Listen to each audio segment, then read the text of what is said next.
na sua vida. Você crê nele? Eu continuo precisando dele. Você continua precisando dele? Amém?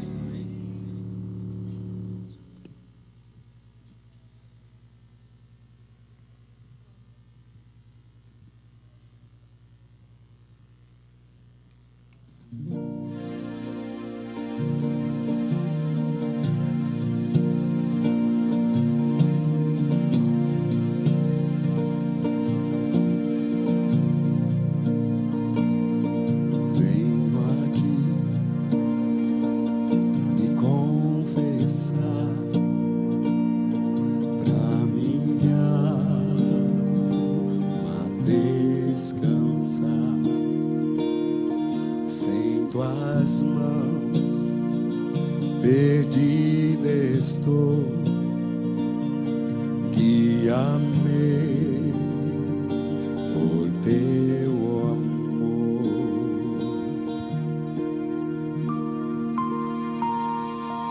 Ó Senhor, de ti preciso mais e mais. Preciso, meu defensor, justo e fiel, de ti eu preciso.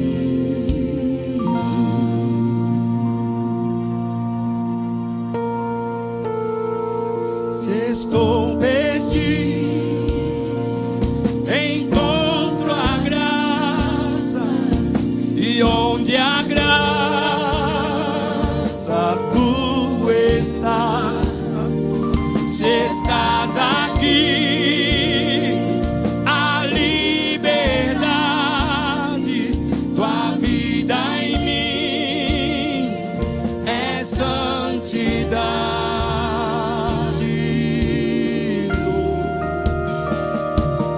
Ó Senhor, de ti preciso mais e mais. Preciso, meu defensor, justo e fiel, de ti eu preciso.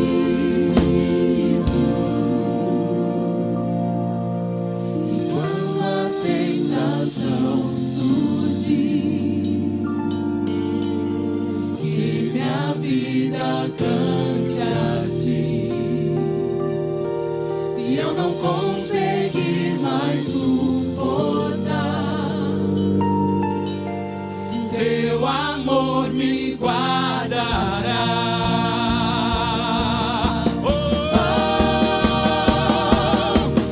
Senhor, de ti preciso mais e mais. Preciso, meu defensor, justo e fiel, de ti eu preciso.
Aleluia.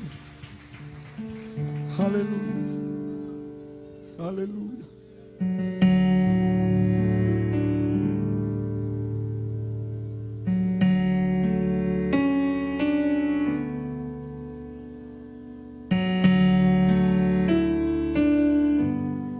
Aleluia.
É para Ele essas palmas.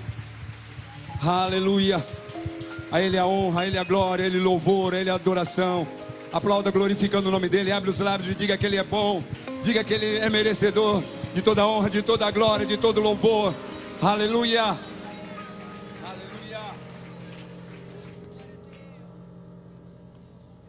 Continue adorando este Deus, merecedor de toda a honra, toda a glória e adoração.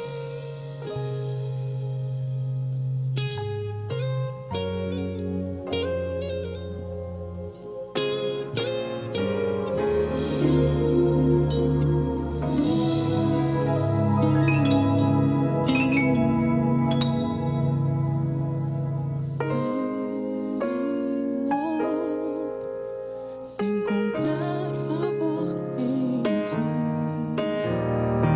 ó Senhor, ouça o meu coração. Eu almejo ansiosamente estar onde estás. Atravessarei desertos para poder te contemplar, tua glória. Meu desejo é sentir, adorar-te, poder vê-lo como és, tua glória. Meu desejo é sentir, adorar-te, poder vê-lo como és, Senhor, sem comprar favor em ti, Senhor, ouça o meu coração. Eu almejo ansiosamente estar onde estás. Atravessarei desertos para poder te contemplar, tua glória. Meu desejo é sentir, adorar-te, poder vê-lo como és, tua glória. Oh, meu desejo é sentir, adorar-te, poder vê-lo como és, tua glória. Meu desejo é sentir, adorar-te, poder vê-lo como és. Eu quero estar onde estás. Preciso estar onde estás, Deus. Eu quero estar onde estás.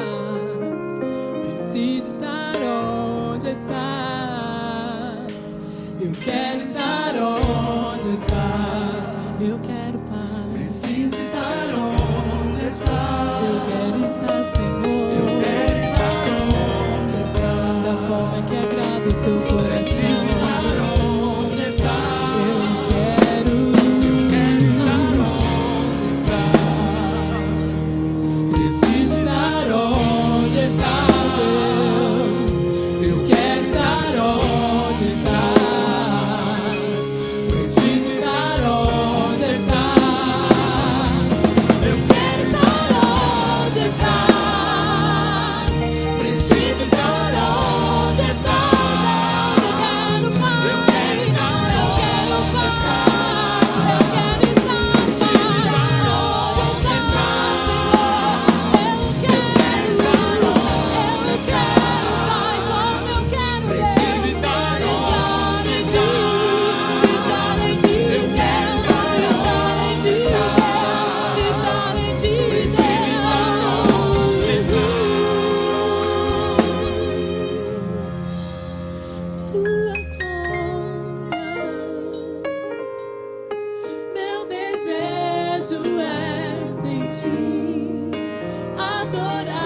vez.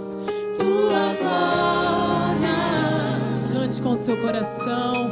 Que você almeja a glória do Pai, estar juntinho dEle, estar pertinho dEle, porque não há lugar melhor do que a presença, do que sentir a presença dEle. E nós queremos, oh Paizinho, a Tua glória sobre nós, a Tua glória, Pai, a Tua glória, Deus, a Tua glória, Pai, a Tua glória, Deus. Poder vê-lo como és, não quero estar onde estás, preciso estar onde estás.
Oi. Paz do Senhor agora de verdade. Graças a Deus pela sua graça, misericórdia e bondade. Os caras não quis trabalhar hoje, então nós vamos com esse grandão.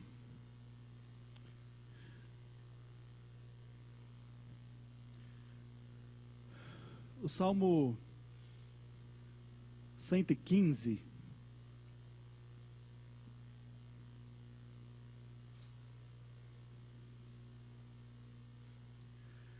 tem uma expressão muito gloriosa sobre a fé, sobre Deus.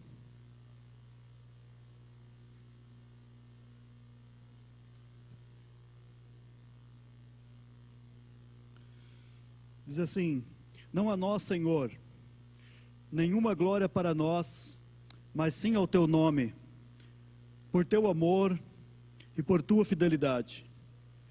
Porque pergunta às nações: onde está o seu Deus? O nosso Deus está nos céus e pode fazer o que lhe agrada. Os ídolos deles, de prata e ouro, são feitos por mãos humanas. Têm boca, mas não podem falar, olhos, mas não podem ver, têm ouvidos, mas não podem ouvir, têm nariz, mas não podem sentir cheiro, têm mãos, mas nada podem apalpar, pés, mas não podem andar. Tornem-se como eles aqueles que os fazem, e todos que neles confiam. Confie no Senhor, ó Israel. Ele é o teu socorro e o teu escudo. Confie no Senhor, sacerdotes. Ele é o seu socorro e o seu escudo. Vocês que temem o Senhor, confiem no Senhor. Ele é o seu socorro e o seu escudo. O Senhor lembra-se de nós e nos abençoará. Abençoará os israelitas, abençoará os sacerdotes, abençoará os que temem o Senhor, do menor ao maior. Que o Senhor os multiplique, vocês e os seus filhos. Sejam vocês abençoados pelo Senhor que fez o céu e a terra. Os mais altos céus pertencem ao Senhor, mas a terra Ele confiou ao homem. Os mortos não louvam ao Senhor, tampouco nenhum dos que descem ao silêncio. Mas nós bendiremos o Senhor, desde agora e para sempre. Aleluia. Amém? Eu li esse salmo, embora eu não vou pregar diretamente nesse salmo. Eu vou falar sobre uma história bíblica, mas ele serve como uma introdução para aquilo que nós vamos falar nesta noite. Ao longo dos anos, das eras, desde o mais antigo e remoto tempo, houveram tentativas de se eliminar Deus. A verdade é que ninguém em sã consciência, mesmo que seja uma pessoa que não crê em Deus, mesmo que seja um ateu, alguém que dá prática do ateísmo, ele sabe que essa ideia de eliminar Deus é uma impossibilidade. Até mesmo um Deus falso ou um falso Deus, não se pode eliminar, porque isso é um conceito criado na mente das pessoas, e eliminar isso é muito complicado, é muito difícil. O que se trabalha então, a intenção é eliminar a ideia de Deus. E aí algumas tentativas se faz sobre isso, mas principalmente eliminar essa ideia de Deus, de um Deus atuante, um Deus relacional, um Deus acessível, um Deus salvador, e mais do que tudo, um Deus compassivo, um Deus que ama, um Deus que se interessa. Essa, na verdade, é a grande tentativa de se eliminar da mente e do coração das pessoas. Mas como se pode fazer para eliminar a ideia de Deus? Uma das opções é eliminando intelectualmente, racionalizando, fazendo com que fé seja algo descartável, e aí não é uma questão simplesmente, muitas vezes, de um ateísmo, mas sim fazer com que as pessoas pensem e vivam como se Deus não existisse. Podemos classificar dois tipos de ateísmo.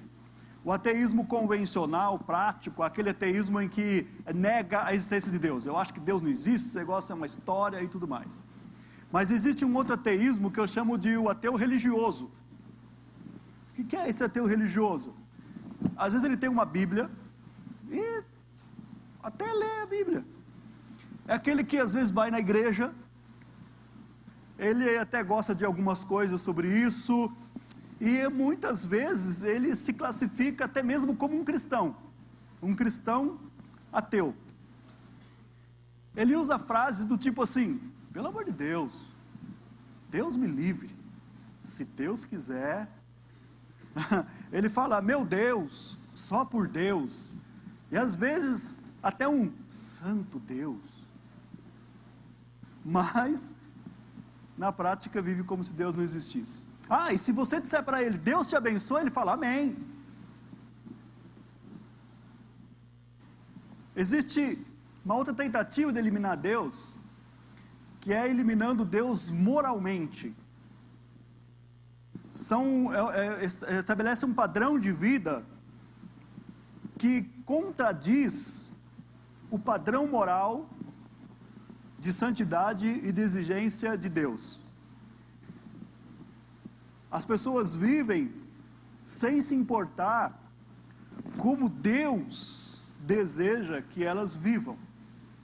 Então muitas vezes as pessoas dizem, eu creio em Deus, mas a sua vida, o seu estilo de vida, a sua forma de vida, ele nunca se perguntou como que Deus quer, como Deus deseja que eu viva.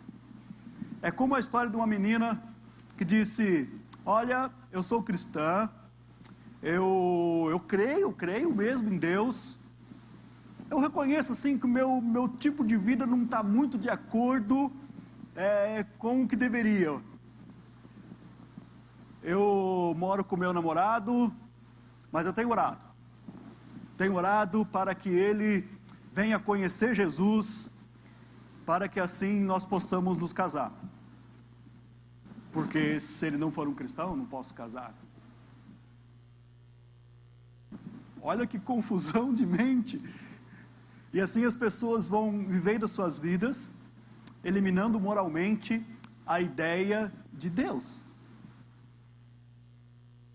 Uma terceira forma de eliminar a ideia de Deus é eliminando o povo de Deus. Isso aconteceu na história em que essa eliminação vinha por meio cruel, matando gente, prendendo. Cristãos eram jogados nas arenas para as feras, para os animais, eram mortos à espada. Mas Satanás percebeu que isso não adianta. Desse jeito ele não elimina a ideia de Deus, porque quanto mais pessoas eram mortas, eram martirizados, mais o número de pessoas que buscavam a Deus, que criam em Deus, crescia. Há uma outra técnica, então, podemos dizer assim, do inimigo para eliminar o povo de Deus. É do tipo assim: se aqueles que são o povo de Deus viverem sem se importar com Deus, sem falar desse Deus, sem proclamar sobre esse Deus, sem dar um testemunho desse Deus, sem aquilo que nós chamamos de evangelizar ou de falar o Evangelho, se eles viverem de uma forma que a sua vida não testifique sobre quem é Deus, com o tempo a ideia de Deus vai ser apagada. E aí o racionalismo, materialismo, consumismo, egoísmo, são posturas que trabalham com a eliminação da fé. E talvez foi isso que um filósofo alemão chamado Nietzsche quis dizer quando ele falou: Deus está morto. Porque embora ele se considerasse um ateu, quando ele viu os religiosos, quando eles viram aqueles que se diziam filhos de Deus, vivendo uma vida totalmente alheia a Deus, ele diz assim: Deus está morto. Porque se o povo dele está vivendo desse jeito, o que vai acontecer? E provavelmente o que acontece na Europa quase na totalidade hoje é um resultado dessa eliminação da ideia de Deus. Ei, mas ainda com tudo isso, eu posso dizer uma coisa: Deus não espera que nós façamos uma defesa dele. Olha, eu vou defender a existência de Deus. Não espera que você faça uma defesa dele, até porque ele não precisa. E um Deus que precisa que o seu súdito defenda, na verdade, não pode se comportar como Deus. Então o que Deus espera de nós? Deus só espera que nós sejamos fiéis a Ele. Deus só espera que nós tenhamos um comportamento tal que testifique sobre quem Ele é. Eu não preciso defender Deus, mas eu preciso ser fiel a Deus. O simples fato de eu ser fiel a Ele, confiar e acreditar nele, já é absoluto. E dentro disso, o que eu quero falar com os irmãos é uma história, uma narrativa bíblica que está no livro de Esther. Livro de Esther. Eu aprecio muito essa história. Eu gosto muito dessa história, porque eu acho que ela é uma história que nos surpreende em muitos, principalmente em alguns aspectos. Um dos aspectos interessantes da história de Esther, que está lá no livro de Esther, eu vou aqui somente citar alguns versículos desse livro, para não fazer uma leitura muito longa, mas um dos aspectos interessantes é que se você ler todo esse livro, seus 10 capítulos, você não vai encontrar a palavra Deus, literalmente. Ele não tem. Em nenhum momento o nome Deus é citado. Mas ninguém pode negar que há uma atuação de Deus nesse livro. Eu diria então, como alguns comentaristas bíblicos, de que Deus está atuando nessa história, nessa narrativa, por trás das cortinas, nos bastidores, honrando aqueles que lhe são fiéis. Outra coisa interessante que eu vejo nessa história de Esther são os contrastes de uma grandeza absoluta de um lado e uma simplicidade, algo tão pequeno do outro lado. A história de Esther acontece num período de um grande império, que havia derrotado o Império Babilônico, dois impérios que se unem, chamados Medo-Persas. Eles dominam o mundo de então. E há um soberano, um homem chamado Assuero, ou Xerxes, poderosíssimo, grandioso. Um tempo em que os heróis eram os grandes conquistadores. Um tempo que o mundo vivia pelas guerras, pela força da espada, pelas guerras sanguinárias. E quem se destacavam eram os mais cruéis, os poderosos. Uma época de muita glória, muitas riquezas desses impérios. Aí eu pergunto nessa história, o que Esther está fazendo aqui nessa história? Ô Esther, o que você entrou nessa história? Por quê? Quem é Esther? O capítulo 2, versículo 7 fala: Mardoqueu, que é um dos personagens dessa história, tinha uma prima chamada Radassa, que havia sido criada por ele, por não ter pai nem mãe. Essa moça, também conhecida como Esther, era atraente e muito bonita, e Mardoqueu a havia tomado como filha, quando o pai e a mãe dela morreram. Então olha, no meio desse mundo machista, cruel, uma menina, que a virtude dela é a sua beleza, mas órfã de pai e mãe, criada pelo primo, originária do povo judeu, distante a mais de 1000 quilômetros de sua terra, porque anos antes a sua pátria, o seu povo, tinham sido prisioneiros de guerra, e eles tinham sido levados cativos para aquele país.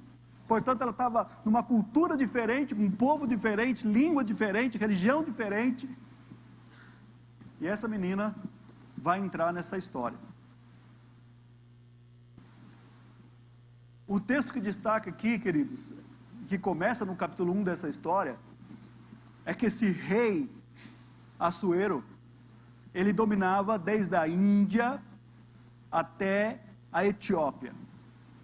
127 províncias, um reino poderosíssimo, príncipes, governadores e muita gente.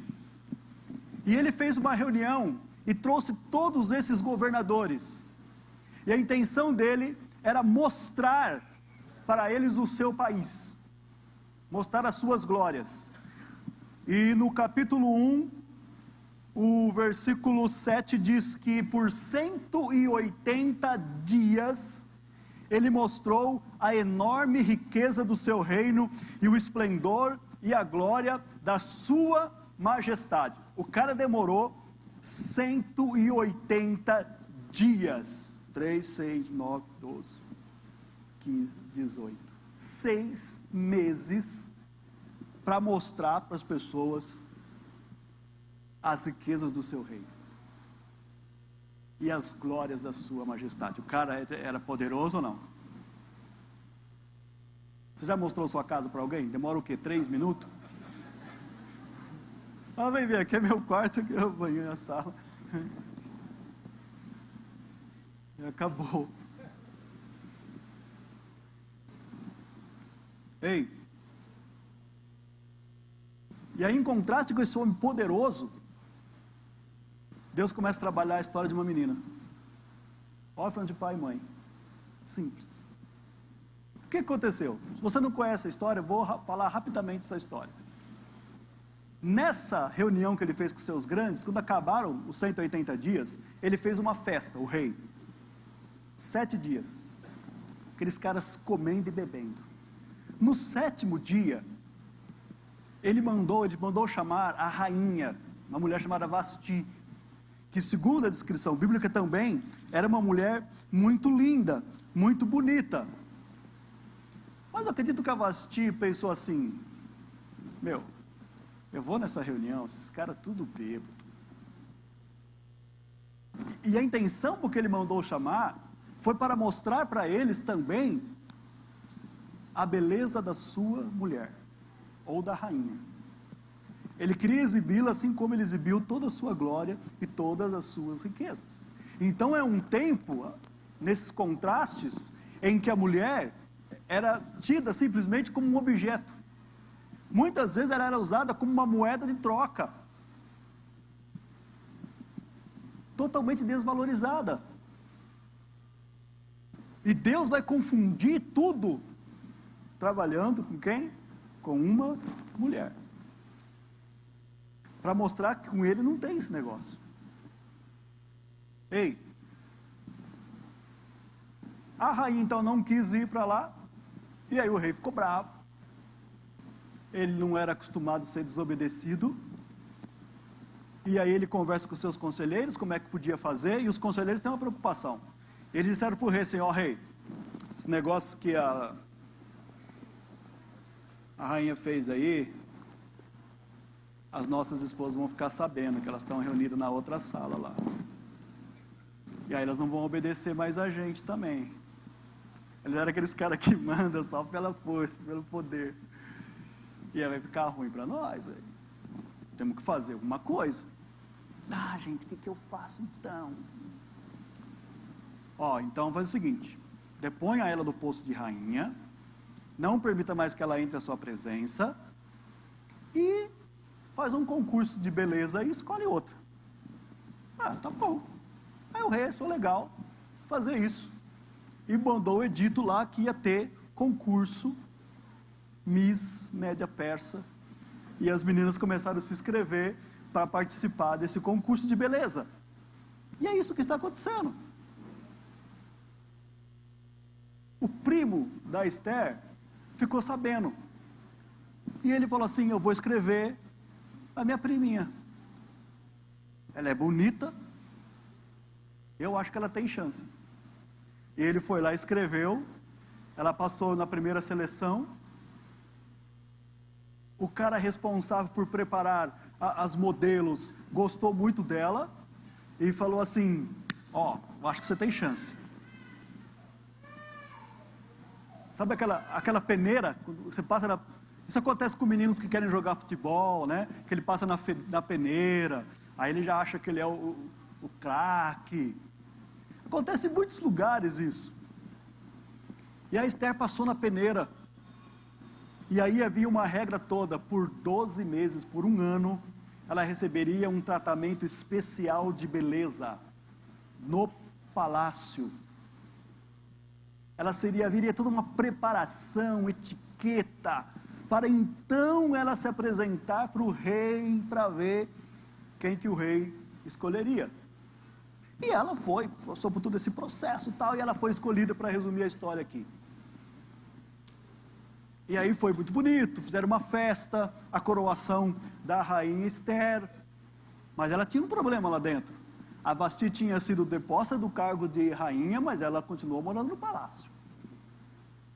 Muitas dessas moças que foram chamadas, que não foram escolhidas como rainha, ficaram morando no palácio.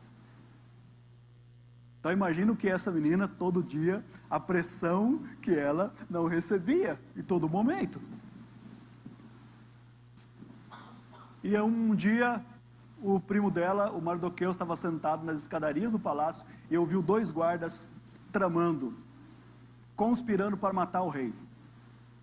Ele pegou, mandou um recado para a prima, falou, ó, tem uma trama aí, esses 2 camaradas aí para matar o rei.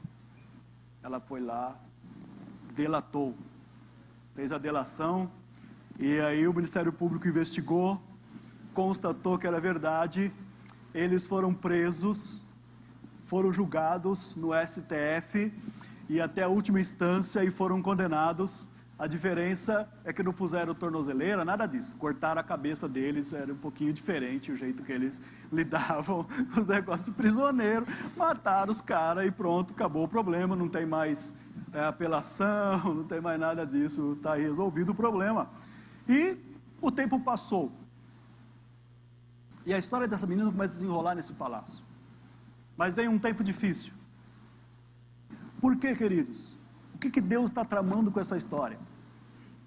Ah, pastor, peraí, então isso era um romance, na verdade. A Bíblia está contando aqui para a gente um romance. Não, querido, não tem romance. Isso aqui não fala de amor, não fala de paixão, de conquista, nada disso. É um mundo totalmente diferente. Mas o que Deus precisa, na verdade, ali, são de líderes dele. pessoas que não neguem a sua fé, porque você não vê mais na história líderes como foi Daniel, que na verdade era o segundo no reino, conselheiro dos reis daquele tempo. Provavelmente Daniel já tinha morrido.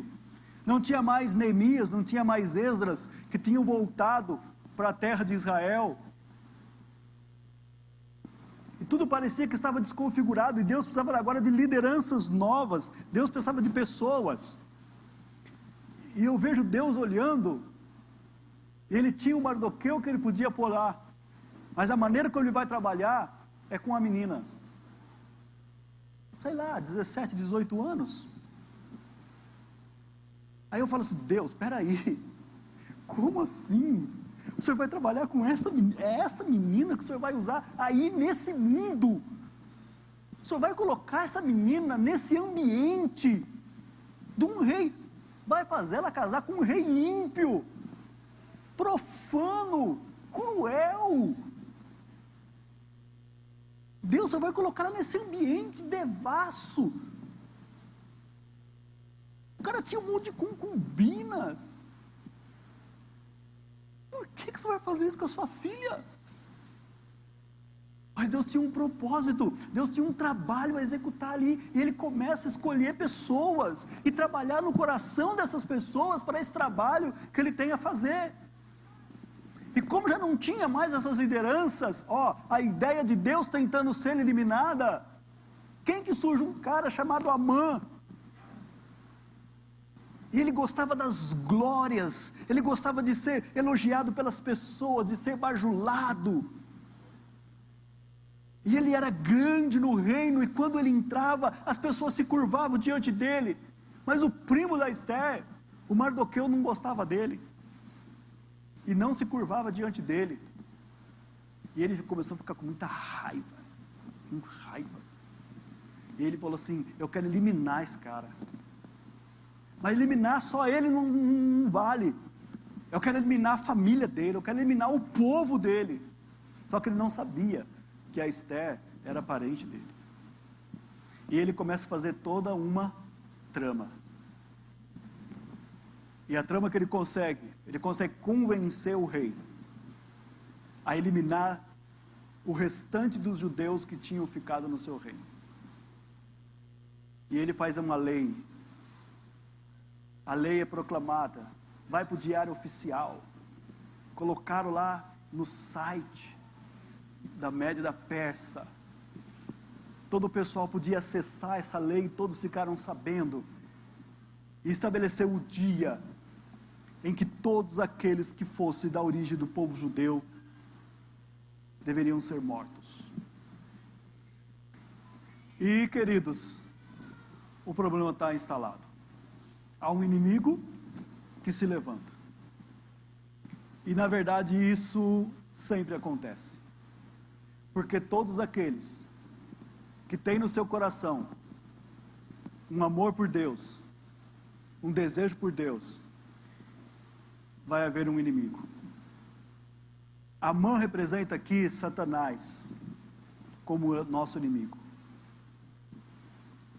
Ele não é inimigo de Deus. Ele sabe que ele não pode ser inimigo de Deus, porque Deus é infinitamente superior, e não dá para ser inimigo de Deus. Então ele é inimigo do povo de Deus, e ele se comporta querendo destruir Amã, mas não só Amã, mas todo o povo dele. E Satanás ainda hoje quer destruir o povo de Deus, quer destruir a sua vida, quer destruir sua família, quer destruir seu trabalho, quer destruir seus negócios, quer destruir a empresa que você está com tanta luta para abrir. Ele quer destruir seus amigos, ele quer apagar a fé do seu coração, ele quer destruir o que você conquista, ele quer destruir aquilo que você se esforçou por ter. É a missão dele. Jesus falou sobre ele que ele veio para roubar, matar e destruir. Mas eu nunca vi ele assim. Como é que ele é, pastor? Ele solta fogo, ele vem... Não. Às vezes é um cara de terno. Às vezes ele é uma moça muito de boa aparência. Às vezes ele é uma proposta que parece maravilhosa. Às vezes ele se apresenta te convidando para um banquete. Às vezes ele te tira para dançar.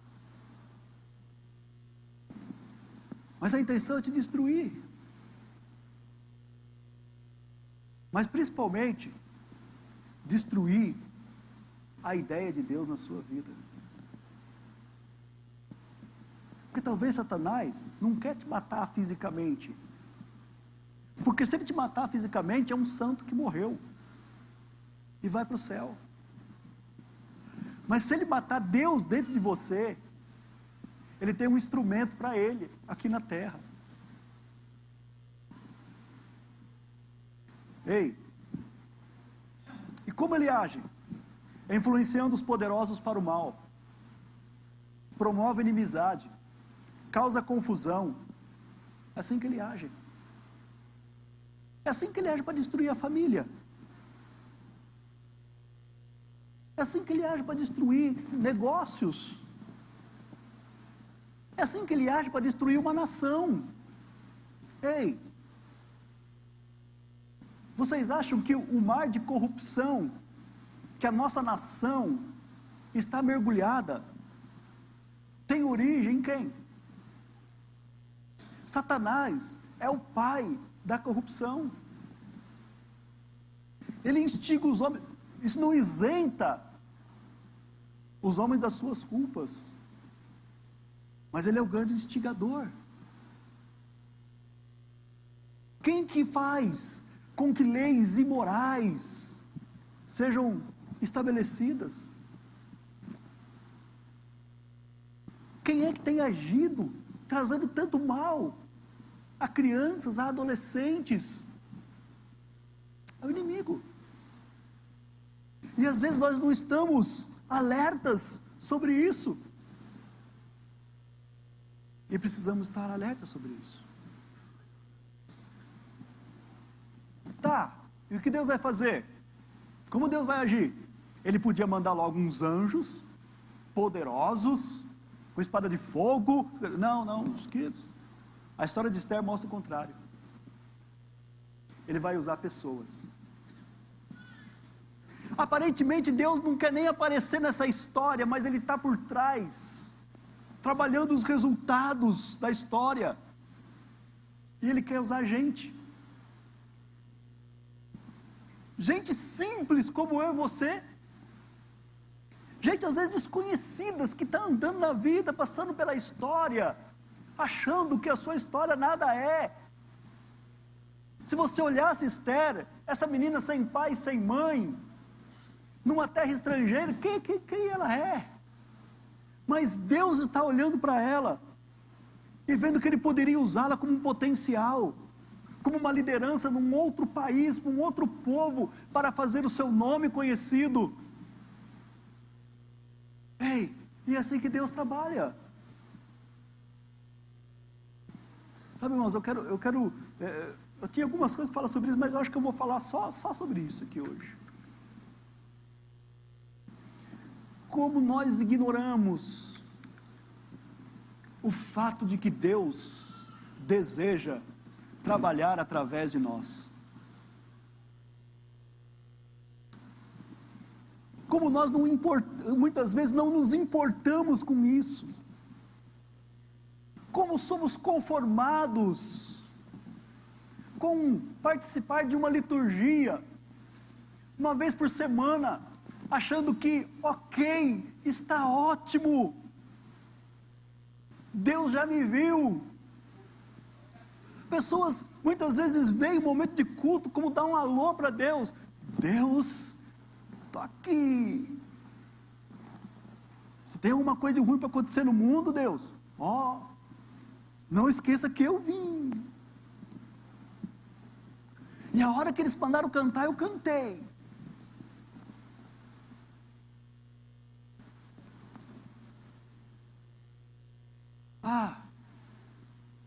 Ei, queridos, e nós ignoramos que Deus tem um projeto com a gente. Não, pastor, na verdade existem pessoas escolhidas especificamente. Talvez você que é pastor foi escolhido. Não, meus irmãos, não. Daniel tinha passado Esdras, Neemias e a menina que fazia selfie na frente do espelho porque ela era bonitinha, que fazia unha no final de semana, que se maquiava, uma menina como qualquer menina, que tinha um desejo de arrumar um namorado bonito também, uma menina que tinha desejo de casar, construir uma família. Mas Deus olhava para ela e falava assim: sabe o que eu espero de você? Quero que você entre naquele palácio lá, ó. Eu quero mexer com essa estrutura cruel, marginal, corrupta que tem aí. E talvez se você fosse vê-la na sua casa, postando foto no Instagram daquele tempo, você diria: essa? Aí Deus fala: é essa aí. Até porque não é ela, sou eu. Não é ela, sou eu. Ela não precisa me defender, eu me defendo. Mas eu desejo que ela seja esse instrumento para minha glória. Ela vai ter inimigos? Vai ter inimigo. Quando levantou essa perseguição, todo mundo ficou em desespero. Mas Esther estava protegida dentro do palácio. E o seu primo mandou uma mensagem para ela. E falou assim para ela: olha, se você ficar calada nesta hora, socorro e livramento surgirão de outra parte para os judeus. Mas você e a família do seu pai morrerão. Porque você está aí dentro, meu filho. E aí ele fala uma coisa: quem sabe não foi para um momento como esse que você chegou à posição de rainha. Ele está lembrando: você não está aí só porque você era um rostinho bonito. Você não chegou à posição de rainha só porque a Vasti não quis entrar lá no banquete. Foi por causa deste momento. Ele começa a ter o discernimento que Deus queria alguém na história para ele trabalhar através dessa pessoa. Sabe, queridos, quando eu olho para a igreja, quando eu contemplo vocês aqui, eu fico tentando assimilar a mente de Deus. E ele vê meninas e meninos aqui e dizendo assim: eu precisava tanto desses aí lá no Supremo Tribunal Federal, porque tem uns caras lá que não temem o meu nome. Eu precisava de uma mulher dessa, com uma cabeça tão aberta, para ser secretária da Cultura do Estado de São Paulo, que está do Brasil. Eu precisava desse homem que se indigna quando há injustiça, para ser um vereador nessa cidade. Eu precisava dessa pessoa que se preparou, que entende os problemas sociais, os problemas econômicos, para ser um administrador, um ministro da fazenda, alguém para cuidar da economia dessa nação, alguém com caráter. Eu precisava dessas pessoas nas melhores faculdades desse país, temendo o meu nome, honrando o meu nome, conhecendo a minha palavra, para depois estar à frente dando aulas. Mas eu precisava também de homens e mulheres que se tornassem empresários, empresas sustentáveis, empresas que se preocupam com o meio ambiente, que não poluem o meio ambiente, com empresas que se preocupa com os princípios que eu estabeleci, da ética, da moral, do convívio social. Eu precisava desses meus filhos nos hospitais, como enfermeiros, auxiliar de enfermagem, médicos, chefe da medicina. Eu precisava desses meus filhos fazendo a unha das pessoas, fazendo o cabelo das pessoas, e orando por eles, intercedendo por eles, falando da minha palavra para eles.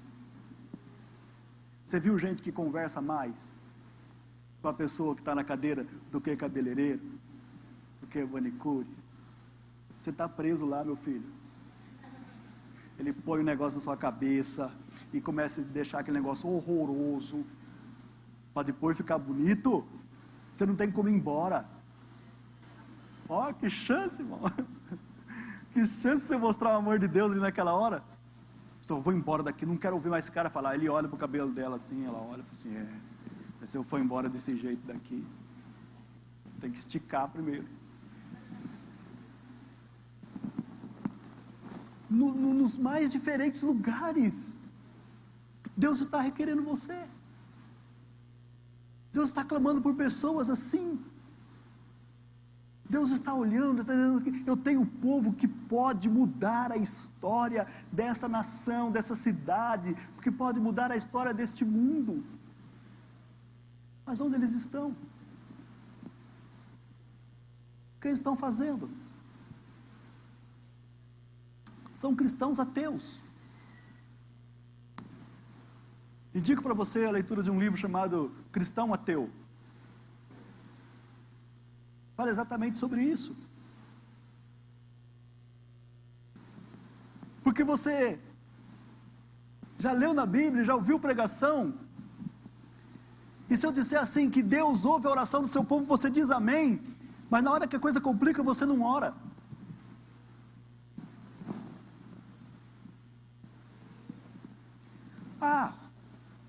Você é o marido, e às vezes a esposa fica doente,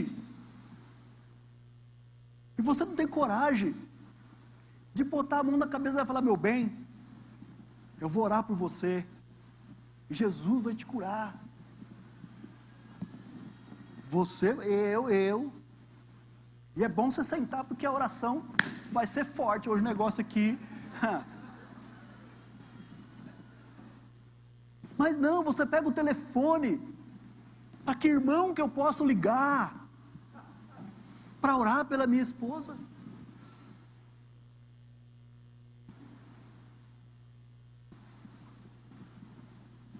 Queridos, é como os discípulos de Jesus quando estão no meio da tempestade, e eles tentam remar até as 4 horas da manhã, contra o vento contrário, e nenhum deles clama: Jesus, tem misericórdia. Nenhum deles lembra que eles podiam orar. Isso porque uns dias antes Jesus tinha mandado eles em missões, e os demônios foram expulsos, enfermos foram curados. Isso porque eles tinham visto Jesus uns dias antes multiplicar pães, tinham visto Jesus acalmar mar, eles tinham visto Jesus ressuscitar um morto, e agora estão lutando na tempestade, e não tem coragem de dizer: Jesus, socorre-nos. E nós estamos eliminando, como cristãos, a ideia de Deus, porque não vivemos como se Deus de fato existisse. E aí sabe o que somos? Como descrito nesse salmo: o nosso Deus passa a ser um Deus que tem boca, mas não fala, que tem mão, mas não apalpa, que tem pé, mas não anda, que tem nariz, mas não cheira, tem ouvido, mas não ouve. Mas o contraste do nosso Deus é que o nosso Deus é um Deus atuante, é um Deus relacional, é um Deus acessível, é um Deus a quem eu posso ir.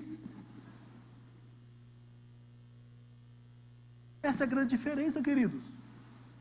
Talvez você já criticou gente que tem um ídolo lá, que tem uma imagem, dizendo que ele tem esse Deus, que tem boca mas não fala, que tem mão, mas talvez você está fazendo do Deus que você serve um ídolo. que é ídolo? É aquele que você admira, mas que não consegue chegar perto dele. Que você vê na televisão e fala assim, uau! Que você for num show, você vai gritar o nome dele a 100 metros de distância. E que se chegar perto, você desmaia. Muitas vezes fazemos de Deus esse ídolo, alguém tão distante de nós, alguém inacessível, mas que você admira, você acha legal. Tem umas histórias dele aqui da hora, os negócios que ele já fez. Maravilhoso, poderoso. Mas e aí, esse Deus está atuando na sua vida? Está atuante na sua vida? Ele é aquele que você busca nas suas tempestades, nas suas aflições. É a Ele que você recorre. Você testifica dele, você tem coragem de testificar dele. Quarta-feira nós estávamos no culto aqui, e o pastor Luciano estava pregando aquela passagem conhecida sobre a mulher viúva, que o seu marido tinha morrido e ele tinha umas dívidas, e os credores vieram para levar os seus filhos como escravo. E ela foi lá para o profeta e falou que os caras queriam levar seus filhos, e o profeta falou, o que você tem lá em casa? Ela tem um pouquinho de azeite. Aí ele falou assim para ela, vai e pede vasos emprestados, muitos vasos, não poucos. Leva para sua casa. Aí você entra, fecha a porta com seus filhos e vai enchendo os vasos. Conforme for enchendo, você vai separando. Aí a mulher foi e fez isso. E ela pediu um monte de vaso emprestado. Encheu a casa de vaso. Fechou a porta. E ela tinha um pouco de azeite. Ela começou a derramar. E os vasos foram cheios, foram enchendo todos os vasos, até acabar todos. Você viu? Vocês nem deram aleluia, porque todos, pastor, está escrito na Bíblia isso. Mas enquanto ele falava, eu fiquei pensando um pouco em mim. O que talvez eu faria, não sei você, porque eu sei que talvez seu nível de fé é muito maior. O que eu poderia pensar? Olha, ele falou para eu pegar um monte de vaso. Eu vou fazer o seguinte, lá em casa tem uns 3 já. Então eu vou lá e vou encher os 3 que eu tenho. Não vou nem falar nada para meus filhos, porque, meu Deus, se eu falar para aqueles meninos, eles se empolgam. Então não vou nem, sabe como que é os meninos, né? Quando você fala, mais que o problema é com eles, ele ia ser levado como escravo. Se encher é que o negócio tá forte. Aí eu vou encher o segundo. Se encher os 3 que tem lá em casa, vou nos vizinhos, pego uns 5. Encher os 5, quem encheu os 5, 7, 8, enche 15. O que vocês acham da ideia? Não é uma boa ideia? Fala, gente, não é uma boa ideia? Como não, cara? Irmão, pensa se você pedir tudo tanto de vaso, na hora que você derramar, só enche um pouquinho do primeiro, não enche os outros. Imagina você contar para os meninos que Deus vai encher os vasos tudinho de azeite, e os meninos com o olhão arregalado assim, esperando, vibrando, e aí o vaso não enche. O que ele ia pensar da mãe deles? O que ele ia pensar do profeta? O que eles iam pensar de Deus? Então, para que Deus não caia na sua reputação, eu faria isso. Porque a primeira coisa que nós vamos fazer é racionalizar, querido. Mas a mulher não fez isso. Você está entendendo o que é crer em Deus? Porque eu sempre racionalizo. Quantas vezes você orou para o seu filho com o telefone na mão, marcando, chamando o SAMU? Deus tem misericórdia, eu creio que o Senhor vai curar meu filho. Olha, está aqui, está passando mal. Se vocês não vier logo, ele vai morrer. Ei, olha que estranho que é esse negócio. Bom, pelo amor de Deus, não quero que você deixe de chamar a assistência a hora que precisa, tá bom? Eu só estou dando um exemplo para você. Porque às vezes o seu nível de fé está exatamente esse. Eu creio que ele vai lá para o médico e o médico vai atuar e Deus vai abençoar e vai ficar tudo bem. Ótimo. E às vezes é isso que Deus quer fazer. Mas onde está aquela fé que acredita no milagre?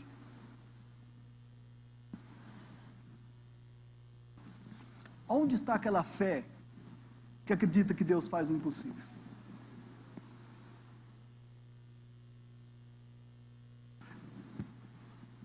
Às vezes isso é para mim. Mas se eu perguntar para você aqui, você acredita que Deus faz milagre? Você vai dizer, amém. E você tem coragem de levantar e pôr as mãos e declarar o milagre?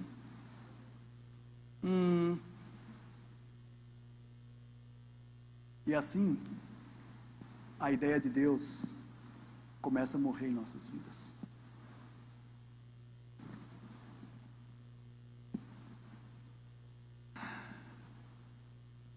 Olha, eu confesso que eu tomei um caminho que eu não pretendia tomar. Essa história mostra algumas disposições que Esther tomou. Uma delas, ela falou assim pro primo: olha, fala para todo o pessoal para a gente fazer um jejum de 3 dias. Eu e as meninas que trabalham comigo também vão jejuar. Eu não sei se aquelas meninas eram crentes ou não eram, mas ela era rainha, ia jejuar à força. Porque eu não vou ficar sem comer e a menina comendo aqui do meu lado. Então elas vão ficar sem comer também. 3 dias. O texto não diz que foi oração, mas dentro do contexto judaico você sabe que o jejum envolvia 3 coisas: ausência de alimento para a santificação do corpo, oração e súplica, confissão de pecados. Essas 3 coisas eram envolvidas no jejum. Sempre que o jejum era proclamado, isso aparecia: a oração, confissão de pecados. E é isso que Esther está fazendo.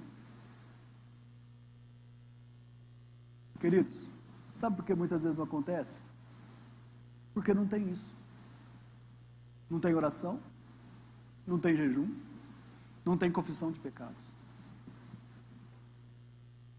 Já admitimos pecado como estilo de vida. Eu sou assim mesmo. Deus sabe que eu sou fraco. Deus sabe que eu sou fraca.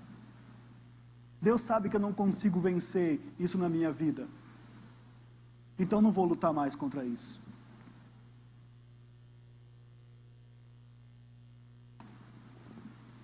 Contratamos oradores profissionais, pessoas que nós chamamos homens e mulheres de fé, profetas, vaso, que tem uma intimidade extraordinária com Deus, e quando nós temos problemas, quando nós temos dificuldades, a gente chama esse pessoal, e eles vêm e oram pela gente.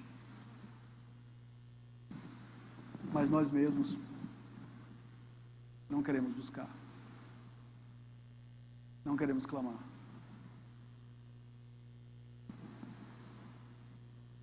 Desesperamos, lutamos até a última gota de suor contra as tempestades, contra as ondas, mas não clamamos: Jesus, tem misericórdia de nós. Ei, eu tenho uma palavra para alguns caras aqui hoje. Você está vendo a sua empresa quebrar.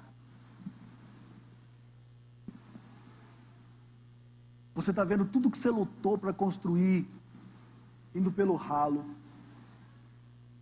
E você não toma uma posição diante de Deus. Deus já te falou. Deus já usou até a sua mulher para falar com você. Mas você não tem buscado a Deus. Você acha que a sua experiência vai resolver.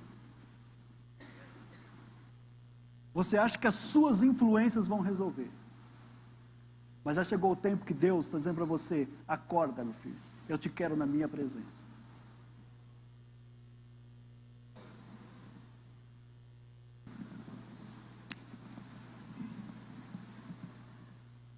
Ei, Existem pessoas aqui nesse auditório que está acompanhando dia a dia a sua casa, o seu lar se desfazer. E você está buscando tanta coisa, menos o Senhor.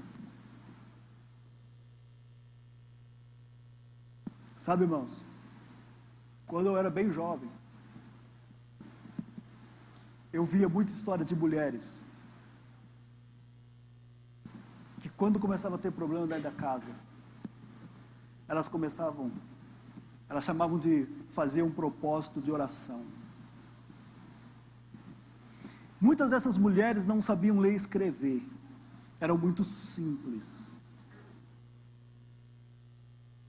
mas elas dobravam o joelho, e elas iam para a batalha, elas clamavam, choravam, jejuavam, intercediam,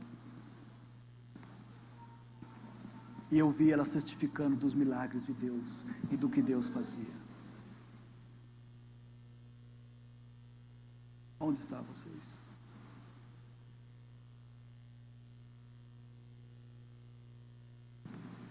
E a ideia de Deus está morrendo em nós.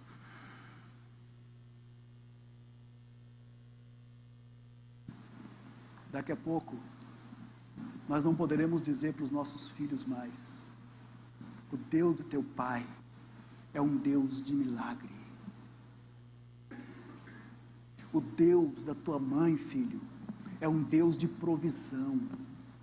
Papai ficou desempregado, sim, mas Deus não vai deixar faltar nada em nossa casa. Porque você já não acredita mais nisso. Você já não vive mais isso. E os teus filhos vão crescer desacreditando do poder de Deus. Por quê, cara? Ele está com 18 anos e nunca te viu orando. Ela está com 17 anos e nunca viu a mãe dela se derramando diante de Deus. Como que ela vai imitar a tua fé? Como que ele vai imitar a tua fé?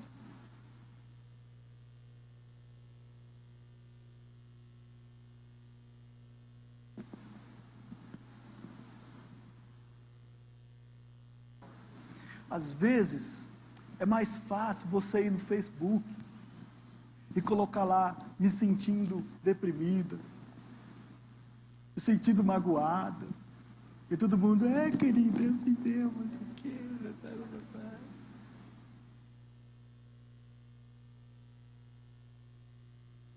Quando muitas vezes Deus te levou para esse caminho, porque Ele queria você na presença dEle, por um tempo.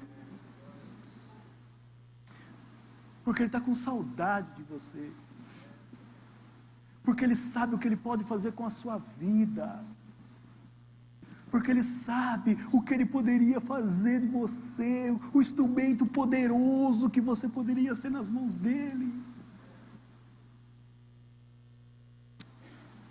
Deus quer nos levar a ter experiências gloriosas e poderosas com Ele, irmãos.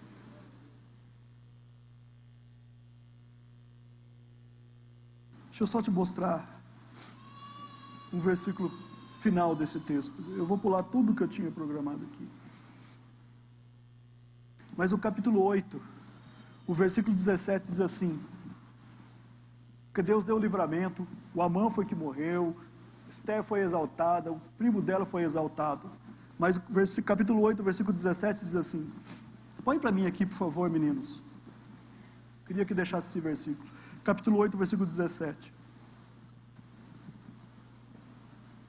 Capítulo 8, versículo 17 de Esther.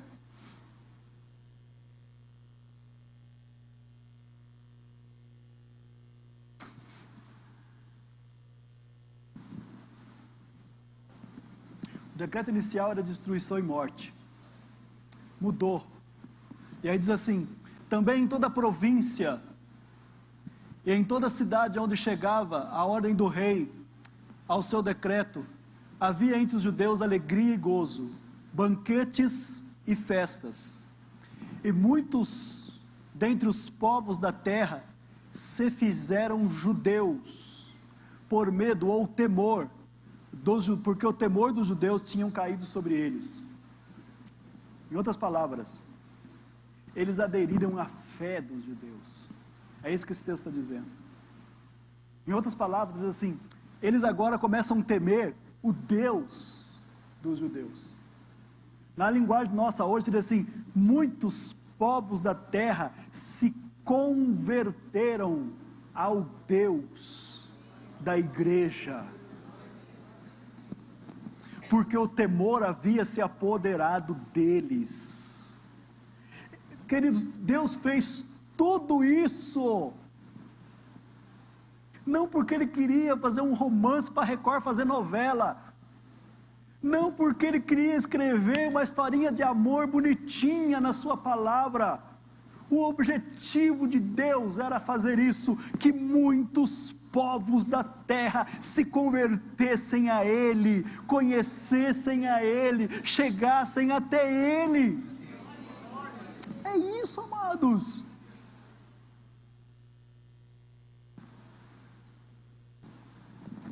Você não precisa defender o nome de Deus, você só precisa ser fiel a Deus. Você só precisa ter um testemunho digno de Deus. E muitas pessoas serão atraídas para você. Aqueles que muitas vezes zoam você, tira sarro da sua fé. Vai chegar um tempo que eles virão até você e dirão assim, então, coisa está difícil. Você tem uma palavra para mim?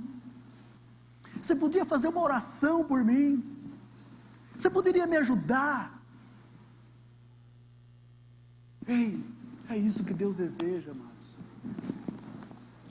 É isso que Deus quer.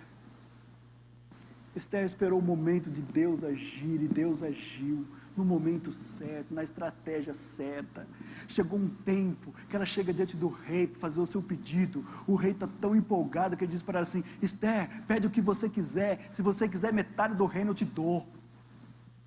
Essa é uma hora que todos nós, que muitas vezes nós quebramos.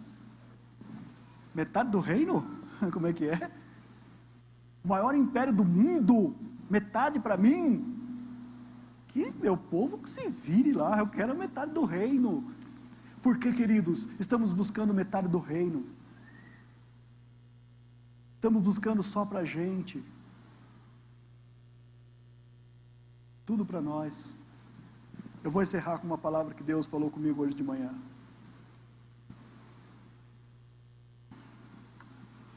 Deus tem colocado no meu coração uma coisa muito forte com relação ao nosso país, com relação ao Brasil. Eu acredito, queridos, eu estou com uma fé, sim, que nós podemos mudar muita coisa aqui. Podemos mudar. Orando, conscientizando, lutando para o futuro, preparando nossos jovens. Eu quero treinar jovens para se tornar gente influente nessa nação. Eu tenho conversado com outros pastores que estão com o mesmo coração nisso. E eu tenho ouvido outros que estão com o mesmo coração nisso. Ei, eu tenho certeza que Deus vai usar muita gente nesse país para isso. Porque é muito mais fácil a gente querer ir embora daqui. Quer dizer uma coisa, tem que pensar no futuro dos meus filhos. Então, vou fazer o seguinte, vou embora daqui, vou para outro país, e não sei o que, e tal, lá tá bom, lá não sei o que. Tá, eu sei que muitas vezes existem estratégias profissionais, de oportunidade de estudo fora do Brasil, ótimo. Mas, irmão, vamos preparar nossos filhos para o nosso país. Você já imaginou o seu filho, a sua filha, senador da República, fazendo uma reforma política de verdade nesse país, acabando com, como é que chama aquele negócio que protege os políticos lá? Não, o decoro tem que ter, né? Não pode ter. A proteção lá, que não pode ser julgado, foro privilegiado. Você já pensou acabando com o corporativismo, acabando com corrupção, nepotismo verdadeiramente eliminado? Você já pensou? Os jovens aqui da nossa igreja, trabalhando isso, queridos, com honestidade, com integridade, com caráter, diante de Deus. Você crê nisso ou não crê? Eu creio, meu filho. Mas eu não só creio, eu quero lutar por isso. Por enquanto eu vou orar, porque eu não sei muito o que fazer ainda. Mas eu acredito, irmãos. Eu acredito. O meu filho mais novo fala muito de ir embora do Brasil. Mas eu tenho falado muito com ele. E Deus pode usá-lo aqui. Deus pode usar nossos filhos, nossas filhas. Deus pode usar a sua vida. Deus pode usar você como instrumento de mudança nessa nação. Você precisa conhecer Jesus de verdade. E o que Jesus pode fazer na sua vida. Ele pode mudar o seu rumo, o seu destino. Ele pode mudar o seu coração. Deixa eu falar uma coisa das mais importantes. Imagina muitos professores aqui nessa igreja. Temos alguns professores e professoras. Mesmo naquelas escolas difíceis, eles lá, lutando para ensinar aquelas crianças, aqueles meninos e meninas, orando por eles. Quem é professor e professora aqui que dá aula, que está trabalhando hoje e dá aula? Levanta a mão, deixa eu ver vocês que dão aula. Faz uma experiência. Pega a lista de chamada dos seus alunos e durante uma semana ore todo dia por eles. Ore pela família deles. Já experimentou fazer isso? Na segunda semana, pegue os mais complicados.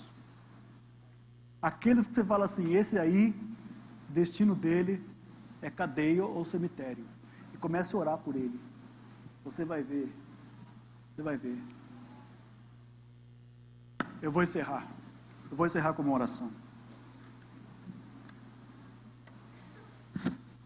A minha oração é para que a ideia de Deus não se apague da sua vida. Que você não seja um cristão ateu. Que você se disponha a ser um instrumento da glória de Deus, da graça de Deus, do amor de Deus. Pai, nesta noite, Deus, eu sei que o Senhor pode fazer coisas extraordinárias através desse povo, através dessas pessoas, através de adolescentes e jovens, através de irmãos e irmãs, pessoas até mesmo que já estão com uma idade que ele acredita que ele já não tem mais valor, mas o Senhor pode usá-los extraordinariamente, Pai. Deus, reacende a fé nos nossos corações essa noite. Deus, desperta a nossa mente para quem o Senhor é. Deus, leva-nos a ser um instrumento da Tua verdade, da Tua graça, a ser proclamadores da Tua palavra, Senhor. Deus, levanta aqui um grande exército que o Senhor tem para levantar, como Esther, como Neemias, como tantas pessoas que foram instrumentos da Tua glória, Deus. Pai Santo, faz de nós esse instrumento, faz de nós, Senhor, faz da sua igreja, Pai Santo, Deus, um corpo poderoso, corpo extraordinário, Senhor. Incomoda-nos, ó Deus, incomoda-nos, Senhor, incomoda-nos, Senhor. Incomoda cada mulher que está aqui, incomoda cada homem que está aqui, Senhor. Tira o sono deles, Pai, para que possam pensar no que o Senhor tem para a vida deles, Senhor. Deus, tire a tranquilidade, Senhor, para que eles possam se envolver contigo, Senhor, se envolver com o Senhor. Deus, dá sabedoria a esses pais, a essas mães, ó Deus. Pai, dá conhecimento, dá estratégia, Senhor, para que eles saibam direcionar os seus filhos, ó Deus, dos games, da internet, sem algo que produz, para algo produtivo. Deus, eu peço que o Senhor trabalhe no coração, na vida desses meninos e meninas que estão aqui. Coloque eles nas universidades, Pai. Coloque eles em lugares altos, Senhor, em lugares elevados, Pai, mas sem perder a dignidade, sem perder a honra, sem perder a fé, sem perder, Senhor, uma vida correta, uma vida honrada diante do Senhor. Pai, reconstrói-nos para a Tua glória e para Teu louvor, em nome de Jesus, em nome de Jesus.